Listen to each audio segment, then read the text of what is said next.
In this lecture, we will be talking about reinforced soil, its principles and mechanisms.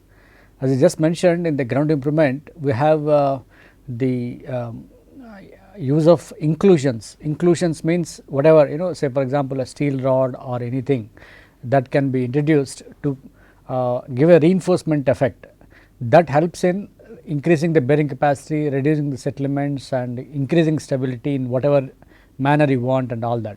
So, this is one of the significant aspects in the soil mechanics, where reinforced soil has proven to be a very useful technique in many geotechnical problem solving approaches. I would like to just introduce what is this stabilization and stabilization by external means and what is stabilization by internal means. We are all familiar with retaining walls, say for example, cantilever walls or gravity walls and all that. There is some force acting, say because of earth pressure or because of the earthquake force and all that. We try to reduce that or nullify that force by putting some sort of material, say for example gravity wall. The weight of the gravity wall itself will take care of the pressure acting. So, we use an external system. You have a soil creates a pressure. To withstand that pressure, we have a gravity or some sort of retaining system which can stand against that forces. What we do is that we try to the other way of handling that is that you have a soil that is creating pressure. So, put some sort of reinforcement inside, because of which all that forces that are coming onto that retaining system are minimal or negligible, and to that extent that it is very stable also.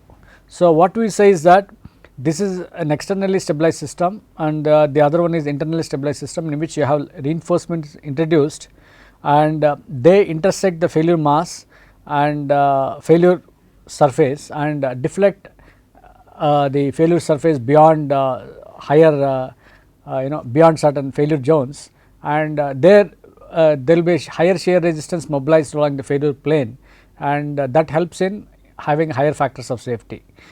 So, for example, there is so you excavate 1 meter of soil, and then what happens is that if you excavate 1 meter of soil, there is a type of a wedge formation that can come. There is a tendency for it to slide. So, one way is to see that you put some sort of a member, external member, to see that that is stable. So, you should be able to calculate what is the horizontal force, and you should see that you should also calculate so that 1 meter excavation some weight that can stand that horizontal force. The other way is that you do not allow that force to develop, put some reinforcement inside, so that the force coming onto the external surface or the outer surface is minimal. So, this is what we do. Like just some examples of the externally reinforced soil systems, like we are familiar with cantilever walls or even gravity walls like this, where you have say for example, you have a potential failure surface, and then you design all this retaining wall for the weight of the soil here, then the earth pressure acting here and all that. And what we do is otherwise that we have a braced excavations. Sometimes this is a failure soil, failure mass, then we put some sort of braces, like you have a collapse, say you must have seen for pipe the digging, for the pipelines. So, there may be 2 meters of pipe you would like to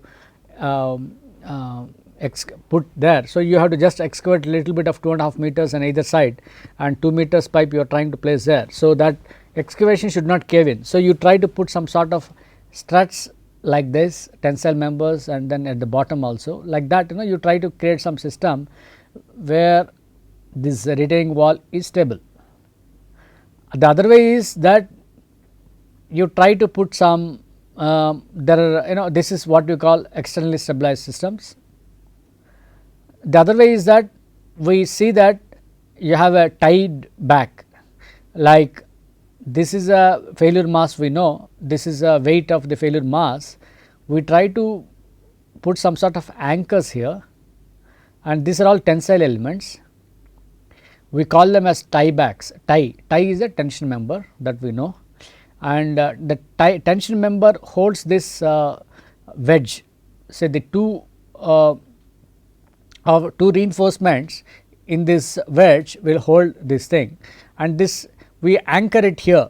This is called anchor. Anchoring means holding it, like this is a tensile element and then it is hold here, because there is a bond resistance is higher here, it is held here. Then once you do like this, then the pressure coming on this is quite less. So, it is an in situ wall. This is called tie back wall. The second thing what we do is that same as it is actually nothing but the reinforced soil, like we are trying to put all these reinforcements in such a manner that the earth pressure, say for example Ka gamma h or K naught gamma h, whatever, depending on the state of the soil, whether it is close to earth pressure, active earth pressure, or it is K naught. Okay. Say for example, if the depth is not going to be very high, it will be K naught, but if the depth is going to be large, there is a tendency for the soil to be in active condition, and then there is a movement. When the moment there is a movement, that the pressure gets released. Okay. So, this is what is called reinforced technique, in which say you try to if there is a failure surface, you try to put all these sorts of reinforcements, and this is one. Actually, you may wonder why there are only 2 members here, there are many numbers here. The difference is that actually the here the tensile force requirement will be very high, but the same tensile force is distributed here. Okay. That is very important, and this is somewhat in terms of the construction, this is somewhat little expensive compared to this one. That is what people have seen. The other one, the most classical case that we have been very familiar with this is soil nailing. In the sense, this is a failure surface and you put a series of nails like this, so that the earth pressure is not developed. So, the moment the earth pressure is not developed, then you do not need anything here. So, put simply some sort of facing, and then it is all right. So, this is all called externally stabilized systems, these 3, and this is called internally stabilized systems.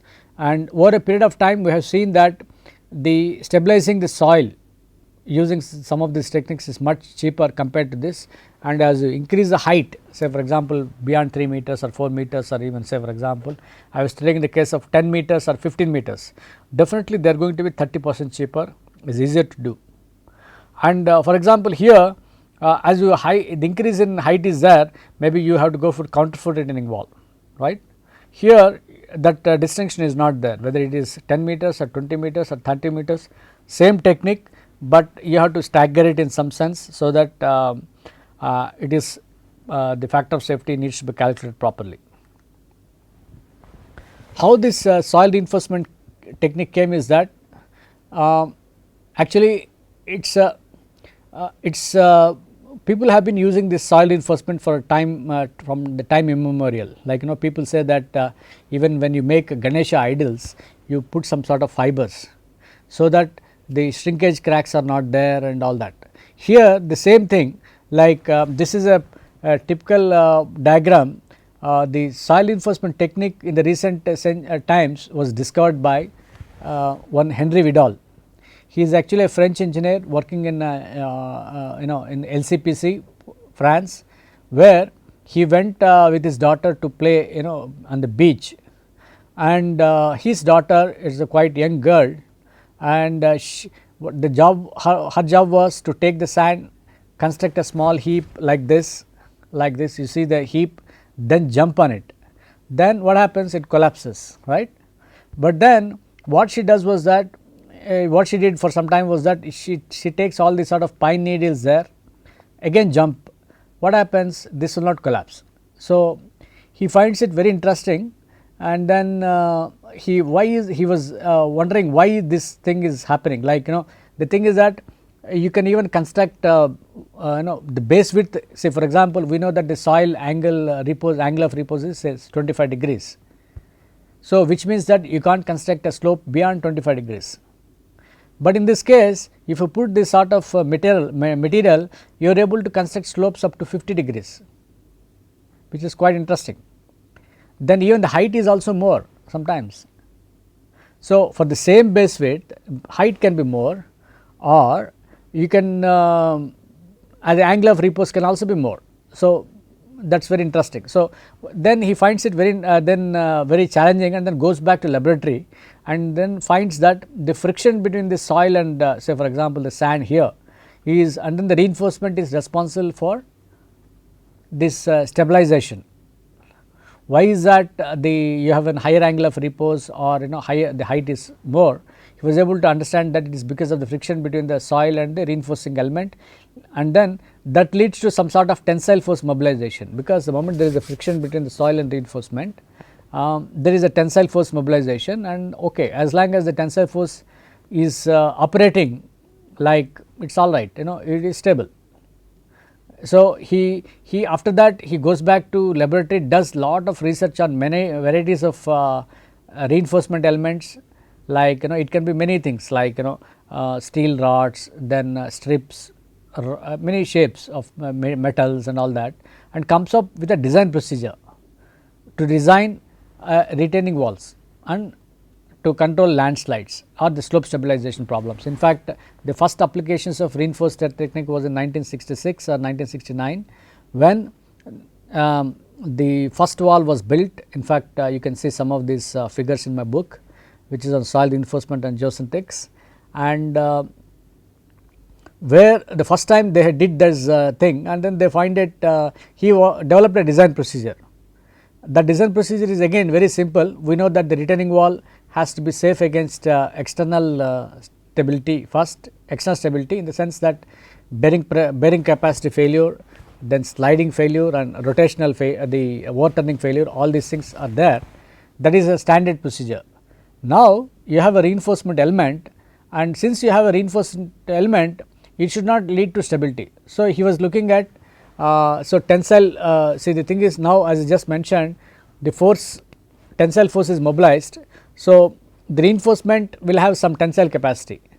As long as this tensile capacity is more than the tensile force generated, the system is safe. So, that is a factor of safety, like say the tensile capacity is say 100 tons, and the tensile capacity in any member is say 50 tons. So, 100 by 50 is a 2 factor of safety, like there is a lot of capacity, but the factor of safety is 2 now. Similarly, that material should not come out. So, for example, this is stable, but I should not pull it out. If I pull it out, what happens? The pull out resistance is low. So, even the pull out, the tensile force generated should have like as I just showed in the diagram, the anchoring, it should be anchored. So, it should have some it should not come out. So, that is called there should be sufficient length of the reinforcement. So, for example, if there is a short length and if it comes out, there is not it is going to collapse, it does not mean anything. Say for example, we have small fibers here, they may be little helpful, but it is not going to be so much helpful. So, this is one important thing.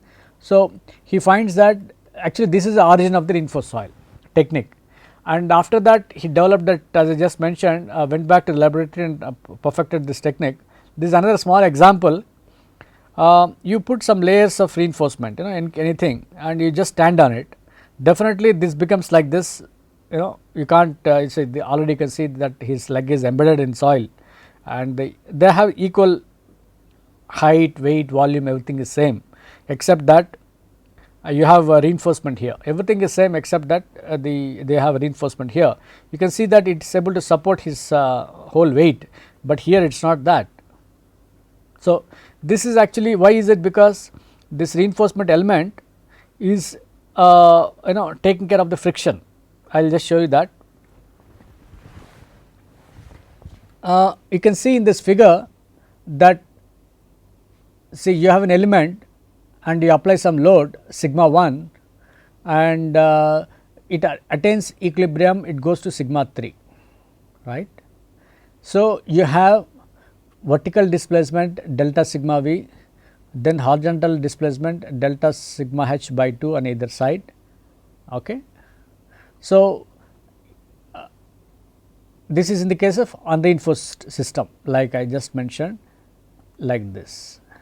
You have a system like this, and what happens, the moment I put the reinforcement, there is an applied load like this, it starts acting like this, then there is a resistance here, the opposite direction.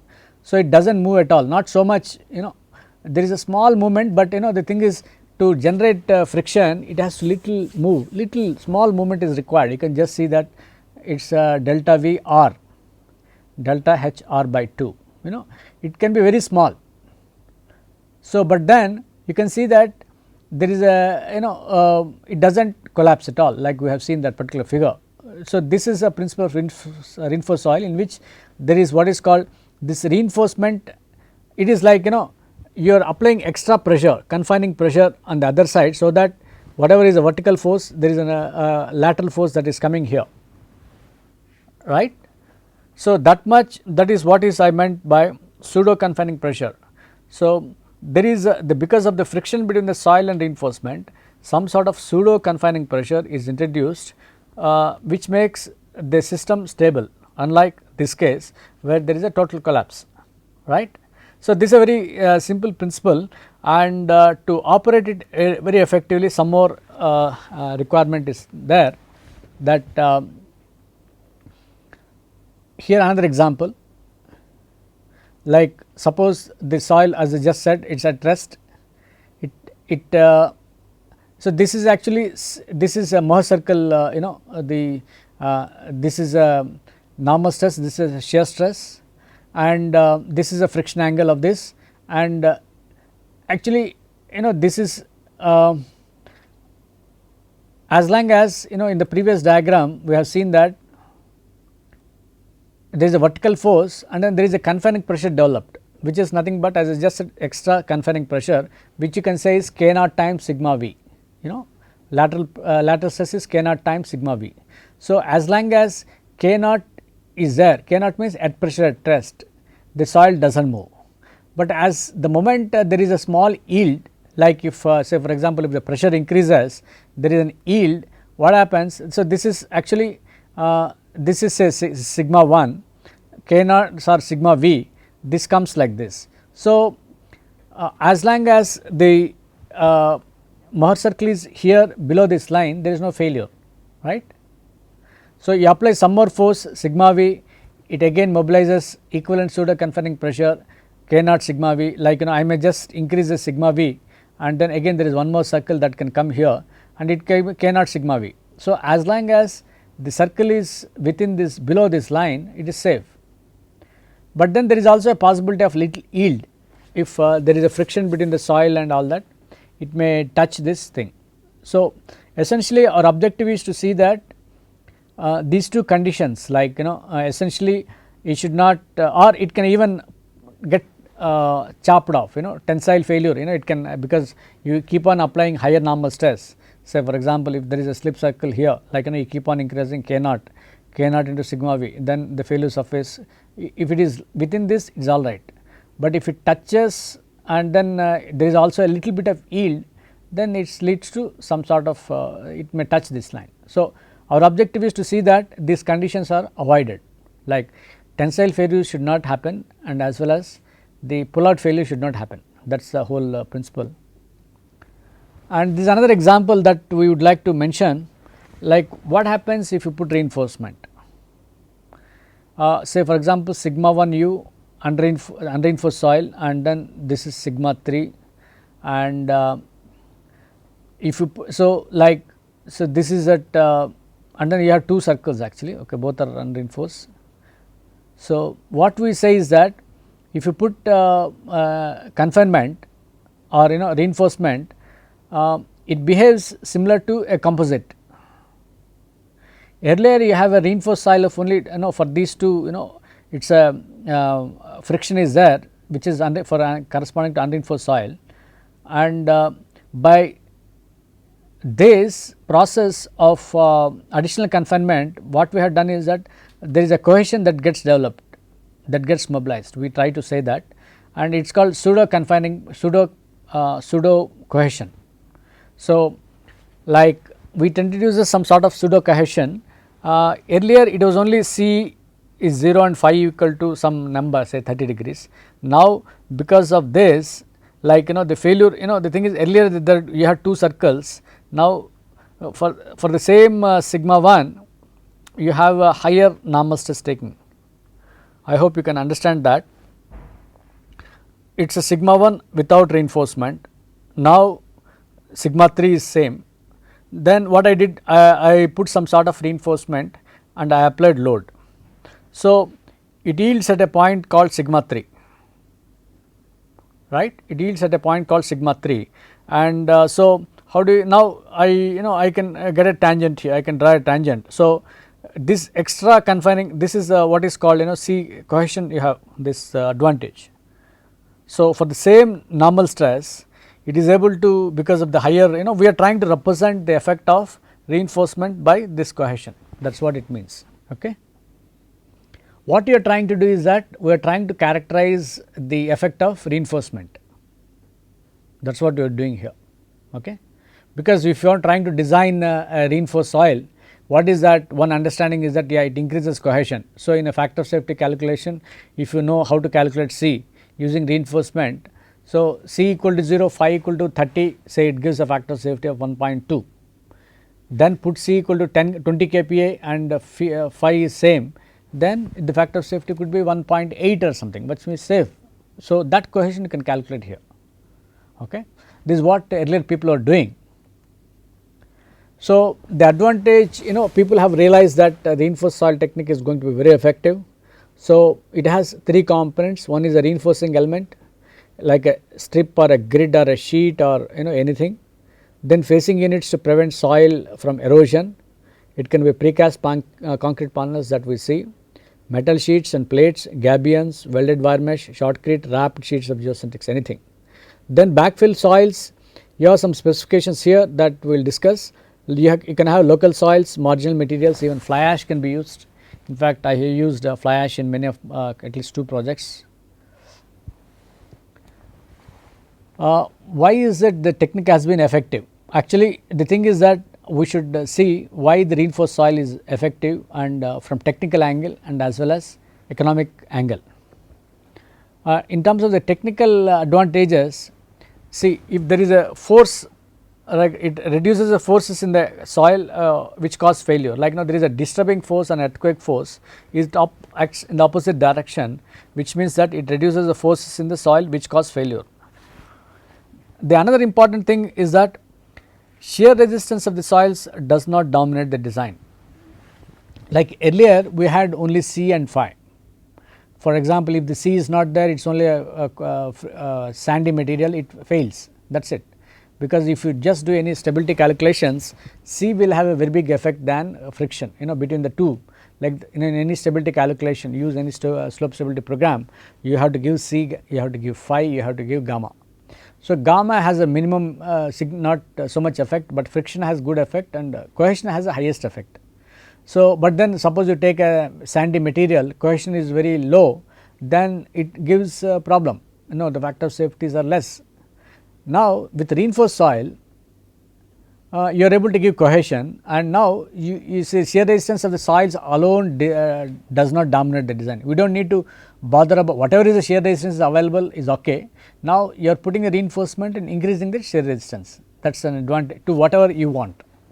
So that way the shear resistance of the soils does not dominate the design. Then efficient use of materials, say like the soil is poor in tension. So you are trying to mix or add some reinforcement elements which will make soil as good tensile force carrying materials. So you are trying to make an efficient use of materials which is called, say for example, the both soil and reinforcement, if you they have an excellent combination of properties. In fact, you must be knowing about in soil mechanics strain hardening and strain softening. If you put some sort of reinforcement, strain softening will not occur, I mean it reduces. Actually we will see that in some later lectures. The thing is that there is a very nice combination of materials that leads to very synergetic improvement. Like synergetic improvement means in association with soil alone is weak, reinforcement alone you can't do anything like. So by combination of these two materials there is an excellent advantage. Then the other important point was the inherent flexibility and tolerance to deformation. Because of this advantage, it is much more flexible, and the earth pressures they get adjusted themselves, and there is a deformation tolerance is very high. See, in some cases the deformation could be as they can't, some retaining walls cannot take deformation, it may collapse, but here there could be deformation, but then it could stand. In fact, I was seeing one case where the height of the retaining wall is about 42 meters and the deformation that was coming was about 450 mm. 450 mm in a regular wall is impossible. Even the height of the wall is 42 meters, it is impossible to construct an RE wall with, regular wall with 42 meters, because it needs heavy, lot of concrete quantities and steel quantities are required. There is the reinforced soil technique is a very tolerant to deformation. So, reinforced soil structures are very useful. Then improved overall performance of the structure. In the structure performance is also overall improved. It is like I will tell you the classical example of pavement design. If you put some reinforcement in roads, definitely the overall performance of the road will be very good. Why? Because the way it acts, say for example, as I said, load distribution of the, what is the concept in pavements is that if there is a load, traffic load that is coming, it should be well distributed. So, how do you do that in the field actually is because you have various layers of materials that are putting, but instead of that you put a geogrid there, excellent, there is no problem at all. So, the performance is, it is number one, the thickness of the pavement has come down, number two, there is a overall performance of the say load dispersion characteristics and all, by somehow with this process it improves the overall performance, that is a very important advantage. Then of course, the economic benefits, like one is the cost savings related to other alternatives. Time and again people have seen that these techniques are going to be very effective and very economical. Then these will enable the use of locally available materials and poor quality fills also, like as I just mentioned, fly ash could be used, bottom ash could be used, any materials could be used, but one should do proper quality control tests and see that that is all right.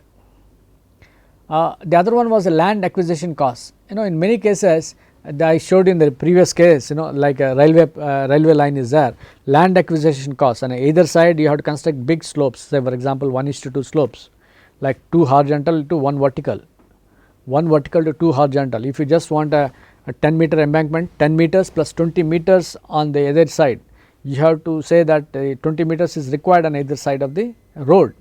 And suppose you think that there are paddy fields, it is not, so paddy fields are gone, or if they think that there are buildings, it is not possible to do at all. So, what is the best way? You make it vertical using this technique, you do not need to really or make it whatever is tolerable, say for example make it 85 degrees vertical, that is nice. So, there land acquisition cost could be minimum, and the another advantage is less construction time on projects. Say for example, there is this as I said, it involves the use of precast elements, precast elements, everything fabricated, like in the reinforced retaining walls you have to queue 21 days and 28, there are a lot of other things. Here you have a precast elements which you bring reinforcement, you assemble, put compaction, and it starts, you can do very fast. I have seen many projects where the cost of construction is very well controlled, and you can accelerate projects to keep up the times that are specified. Now, what is the mechanism? Some more.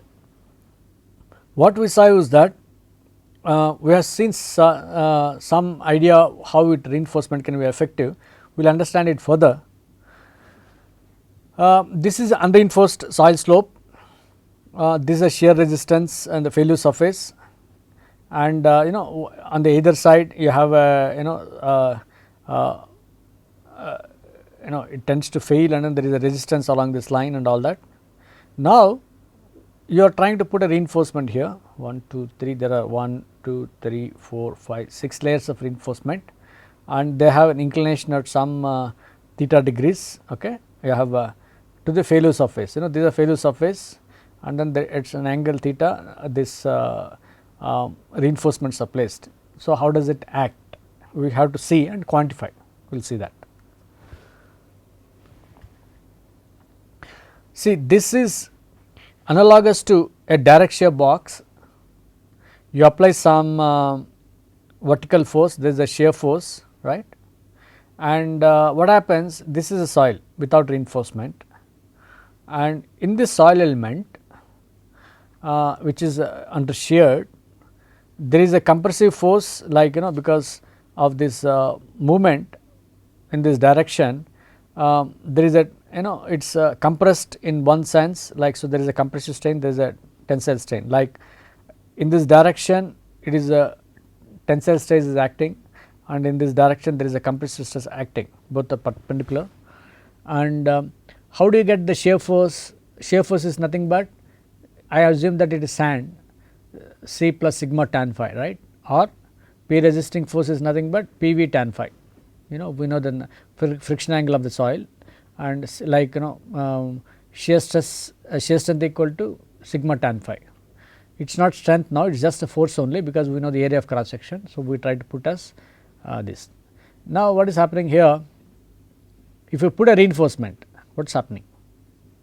This is say the way that we put was, we are trying to put in the direction of tensile strains little bit, okay, because you have to, if you want to take advantage of the reinforcement, you should put in the direction of tensile force. So, I am putting in this direction, okay, then this is that angle whatever, okay. Now, what I am trying to do is that this is a shear force acting. Now, because of the reinforcement, so actually I have a PR reinforcement force PR in this. So, PR, if you just resolve into two components, PR sin theta, PR cos theta, you will get. So, the shear force PS, there is some opposite directions acting. So, the way that I do is that now shearing resistance for soil alone is PV tan phi, that we have seen earlier. Now, reduction in shear force is PR sin phi, as a sin theta, as I said, no, like this is a so you have to theta, you have to resolve PR sin theta, PR cos theta, you will get. So, what is the reduction in shear force? It is PS is acting, but this much is reduced now. So, PR sin theta is reduced. So, it is reducing the forces, shear forces causing instability, like whatever is a disturbing force or the shear force, it is reducing by PR sin theta. Then the other one was, it is a PR cos theta, it increases the shear force, like say PV is already acting, say for example, there is already a load acting, you can't remove it, you can't shear it. Now, with this what is happening, you have a PR cos theta extra added. So, you definitely can't remove it, shearing, like say normal stress is acting, it is a shear stress, if higher is a normal stress, higher is a shear stress. So, if you apply more force, you can't remove it naturally. So, you have PR cos theta tan phi, okay, that you have to resolve into that angle. So, this is say this angle, right, tan phi in this direction of angle, okay. The increase in force causing shear, right, increasing. So, total shear resistance is nothing but PV tan phi plus this is an extra component that comes here. Now, because of this reinforcement action, PR sin theta plus cos theta tan phi, okay. So, tan phi, why is it tan phi? This is a normal force PR cos theta into, you are calculating the force, right, and so this is a normal force, you have to multiply it by tan phi to get into that shear force, right. So, PV tan phi plus PR, so this is actually the extra shear resistance you are getting. Earlier it was only PV tan phi, you are getting this much. Now, you see that this is a function of theta, which means the angle and also the friction angle of the soil, right. So, we will just write a simple calculation, like increase in shear resistance P sin theta plus cos theta tan phi and reinforcement orientation. So, what is happening here is that the best orientation is, like you can see, you can plot like this diagrams. right, these are all principal strains directions. So, in this angle you can see that it is maximum, like it is in the range of say 1 or a little higher, whatever. You can just put some numerical values in these numbers, like you can put some numbers here, whatever numbers you want, and then like PR, PV, some reasonable numbers, and see that. So, you will get this sort of diagrams, and it only shows that the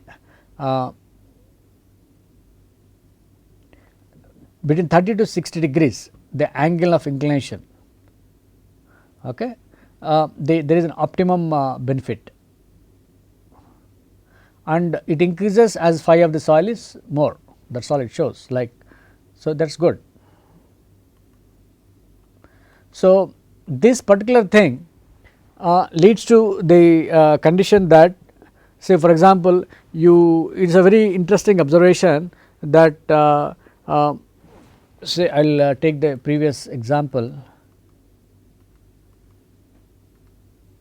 You see this even this particular inclination, what, so it will be in the same angle, the way that we try to do in the construction, like you are trying, if you place reinforcements in the while doing construction, they will be at an angle 30 to 60 degrees, the difference is not much, the angle is maybe say 40 degrees, that angle is always achieved.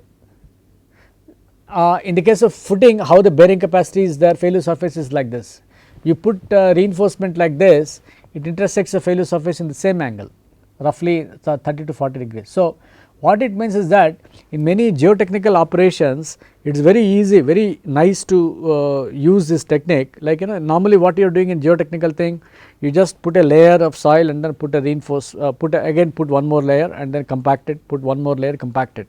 But here what you are doing, okay, you are doing compaction, then put a layer of geograde, like say for example, there is a wheel load coming, under the wheel load the bearing capacity is less, because bearing capacity failure surface is a log spiral, but if you put a reinforcement there, what happens, and then it will be actually having the same angle roughly 30 to 40 60 degrees, because the failure surface is like this, like a log spiral, and it intersects that reinforcement at that angle roughly, and you will have a maximum effect.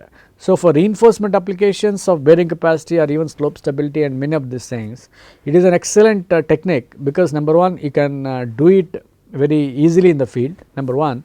So, for example, this is very important, how the ease with which the technique can be done in the field, because you do not need to change many of your techniques. See, I will give you another example.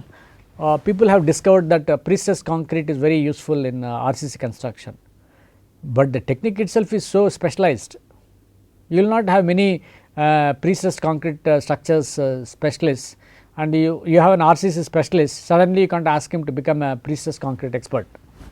Here it is not so, ask him to put a layer of geogrid extra and then ask him to compact, he is very happy, because you can tell him that yes, you are going to have a significant difference, and the project is going to be finished in a shorter time, and also that it can be economical.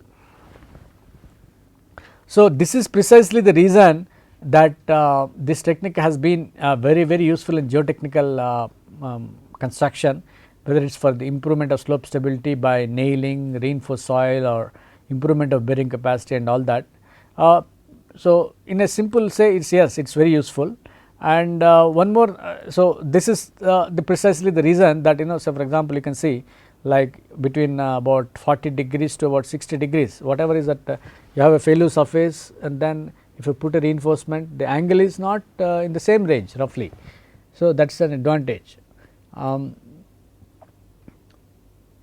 So, you will get a so this is precisely the reason why many people have embraced this technology without much reservations, and the advantage is that the three people who are very happy, contractor is very happy because the owner, first of all, owner is very happy because he has number one cost effective solution, then he also has, as just mentioned, technical advantage as well as economic advantage.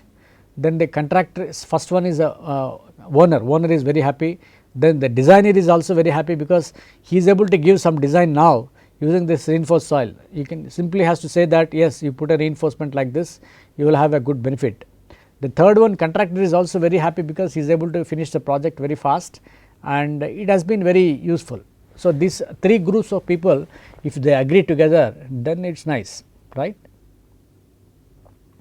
So, before we go further, we should be able to understand what is this, you have now a backfill, right, soil is there, and soil is to be compacted, because to have a very good effect the soil has to be compacted.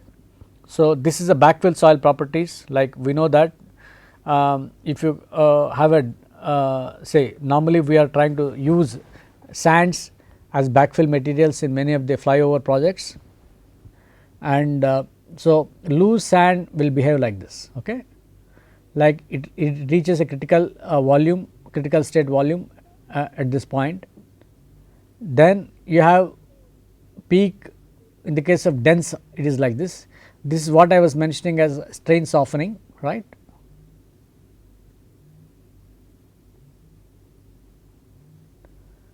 So, now this is in the case of drained. In the case of undrained test, you say you will have a pore pressure mobilized, this is the sigma 1 minus sigma 3 derivative stress. In the case of drain test, you will measure volume change also. These are all various types of stress strain curves that we see. What we need to see is the how both reinforced soil as well as how the reinforced soil behaves. And as I just mentioned, we have different types of reinforcement elements. One is called, one can be a steel reinforcement in the case of like a steel reinforcement, or like a geogrid, like a steel grid, it is very stiff, stress strain properties are very good, stiffness is there. Then you have a geotextile, very flexible. Then geogrid may be in between, like it's a geogrid is much better than geotextile in terms of the stiffness. That is the reason why we use it in many of the applications. Even the steel also we use, like there are companies that only supply steel as a reinforcement. There are some companies which only supply geogrid as a reinforcement. There are also some companies which use a geocomposite, because sometimes you want high drainage in a drainage in some applications plus reinforcement. You have this, in fact, for one of the projects which I saw, I was mentioning about 42-meter high wall, they used a geocomposite which acts both as a tungsten material as well as geogrid material, right. So, so you have this material, and you also have what is called properties of the soils. So, how do they match? This is very important, because as I just mentioned, the performance of the reinforced soil is a function of the force mobilized in the reinforcement, is it not? So, for example, you apply some force, you apply some load, and you have a reinforcement, this thing, the moment there is a force developed in the reinforcement, then it takes care of that load, like there is a one component of that load, the tensile force that comes into picture, it starts acting. So, how fast it can act before it takes more deformation is very important. You will see that here, that as I said, in the case of loose materials, say for example, so you can know that you take a reinforcement. In the case of a stiff reinforcement, what happens? This is a stiff reinforcement here, this is a stiff reinforcement, available force, available force in the reinforcement, right. So, like in the actually force, the way that force is developed is, as higher is the strain, higher is the force in the reinforcement. Like say for example, a stiff strain in the reinforcement, the stiff, in the case of a stiff reinforcement, you need less strain to go to see that the force is mobilized, stress is mobilized in the reinforcement. So, in the case of a stiff material, you have a point here, right, which will have low strain. Now, you come to a flexible member, you have a higher strain level. So, for example, this could be, say for example 0.1%, this could be 4%, right. This, so, but then what is this? This is like you have seen one more, what is this diagram? It is in the, actually it is a loose, in the case of loose materials, we said that there is a you have seen in the previous figure, right, dilation and the dilation. So, if you just compress a loose sand, it continues to compress, right, like 0.1 to say maybe 10% it continues to compress, whereas in the case of a dense material it is like this. The thing is there is an initial compression, then it starts increasing, right. This is what so this is an important thing. So, because of this what happens is that in the case of loose material the strain, say for example the say in the case of stiff materials this is a force, I mean this actually the combination of this this point, say in the case of stiff material and then this is a loose one, you have one point, this is another point, this is another point. So, we are trying to calculate the stress strain in the reinforcement as well as the strain in the soil, depending on the type of soil, depending on the state of the soil, whether it is loose or sand. So, this type of diagram is called strain compatibility diagram, and this is very important. Why? Because say you have a loose material, the reinforcement the resistance only comes the moment there is a contact and then the strain gets developed. So, in this case you can see that say you take this case these two, say in the case of dense material the strain required is marginally lower than this. There are small differences, like if you just draw two vertical lines here, this value is somewhat, this is a dense material, this value say maybe 0.2% or maybe 0.5%, this may be 1%. The strain required in the case of loose sand is little higher compared to that of loose dense sand. Here you can see big difference, like strain required in the case of loose sand is much higher compared to that of dense sand. The same is the case, particularly if it is flexible and if it is loose, it's you meet a lot of strains, but whereas here it is quite less. So, as high as, so this is an important advantage, that if you compact it very well, you will have this sort of behavior. Do you know dense materials tend to dilate, right? When there is a tendency to dilate, and then you do not allow the things to dilate, what happens? The effective stress increases, is it not? The effective stress increases because of stopping of the dilation tendency, because there is no place for dilation in the reinforced soil. So, all are compacted and all that. So, that dilation, it acts on the reinforcement. So, once it starts acting on the reinforcement, the more force is generated. So, you can see that the state of the loose sand or dense sand, whatever it is quite important, and also the stiffness of the soil is also important. So, this is what is called strain compatibility diagram, and this is very important in the analysis of reinforced soil structures. Particularly density, all specifications come on these lines. Okay. So, there are many techniques that people have been using in the actual construction, and I will show you some of them. And as I said, reinforced soil is a construction technique. Okay. It's and then the performance, I mean the reinforced soil, the way it behaves in the field is a function of how well you construct. If you do a hopeless job, definitely it collapses. Maybe the principle is very good, but it fails, because if you do not implement it properly. What you should do, like say for example, there are different methods in the olden days, that too when the soil was developed, like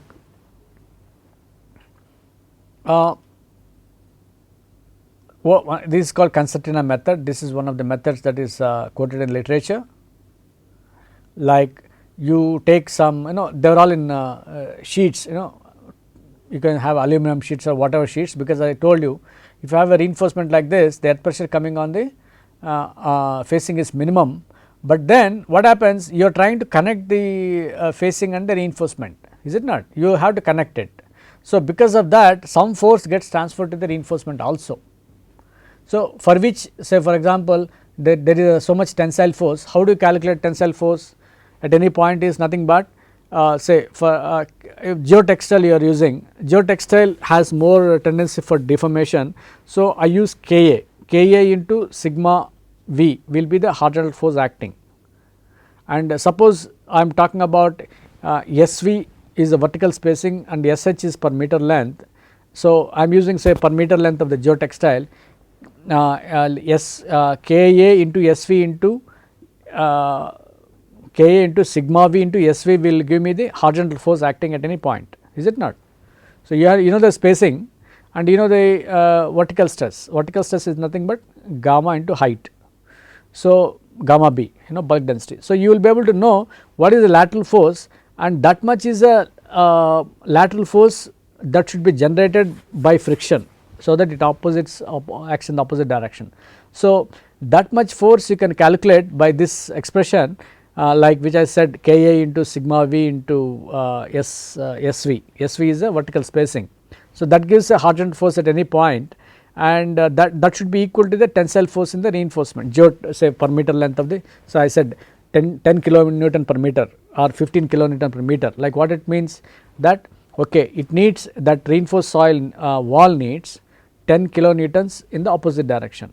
So, go to the literature, such a material that has that property, like you take any of the geotextile material that you have, it will be say 25 kilonewton per meter or 50 kilonewton per meter, it is fine for us, because as I said, if I have a 50 kilonewton per meter and I only need 10 kilonewton per meter, then the factor of safety is 5 roughly in a working stress method of design. But then having that 50, you have a damage factor, then you have time factor for creep, factor for environmental conditions, factor for what I said the lifetime, all that. There are some 3 or 4 factors that we will discuss in the next class, that once you do all those factors, like say the 50 divided by 1.1 divided by 1.3 into 1.6, like that, you will get some number which could be say 15. So, that 15 is more than the 10 required, so it is fine. So, that is how we have to do the design, and once you are able to design at every step in some simple sense, then of course, there is lot of sophistication involved, but in a way the principle is that you must be able to design all the spacing and all the reinforcement like this, and I mean spacing of the reinforcement. The length of the reinforcement is again, as I said, you have a 45 minus 5 by 2 angle here like a failure plane. That length you had to again calculate the friction, you have already calculated tensile force, there much that frictional force should be, whatever is a frictional force should be twice of this tensile force mobilized, like as I said tensile force is K A sigma V, I mean sigma V into SV, right. So, that is a tensile force. So, then you have to from the where it cuts, that the frictional area of the geotextile, like that you have to calculate per meter length again.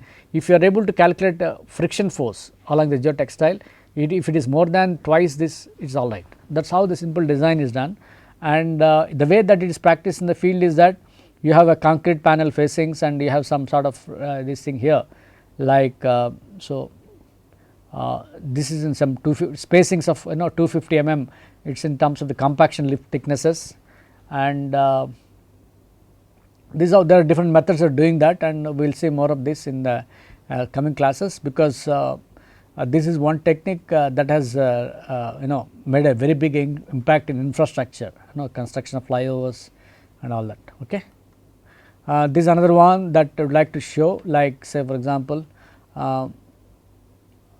you also have some drainage elements here, this is another method. So, you have even this can be a Gabion type of wall, you can put reinforcement like this, geogrids like this, is so flexible, and in the case of slope also it can be done like this.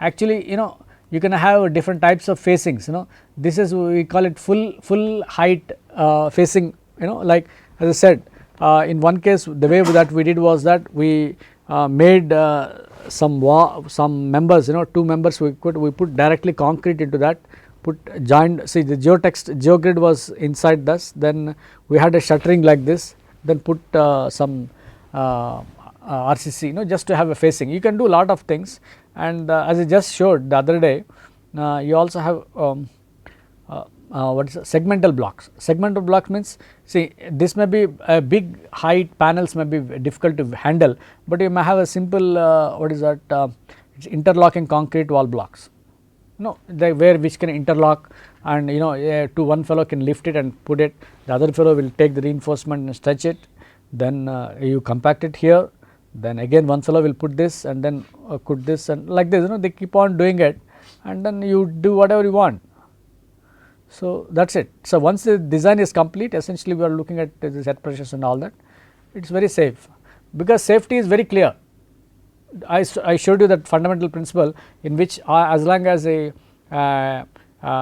forces are within the below the yields of the whatever that the failure surface, it is going to be safe. So, you have to properly look at some of these fundamentals, and you can one can construct, is it not. So, this is what I meant to say, and I am sure that this is one technology that has revolutionized the cost of infrastructure. In fact, in ground improvement projects, say for example, you are constructing an embankment in a soft soil, like earlier we were using stone columns are being used still, but you put a geogrid at the top or bottom, it helps a lot. Even in a stone column you can put what is called encasement of say, as I said, we know the failure mechanisms of stone columns, in which there is a bulb formation and all that. You put some sort of a confinement, the bulb will not form. The bulb, if it does not form, it is very good, because bulb formation is because of its failure mechanism. If you do not allow the failure mechanism to take place, it is an excellent thing. So, like that, it has even for PVDs and many ground improvement projects, it has taken even geocells will discuss, it has really impacted in a big way. Thank you.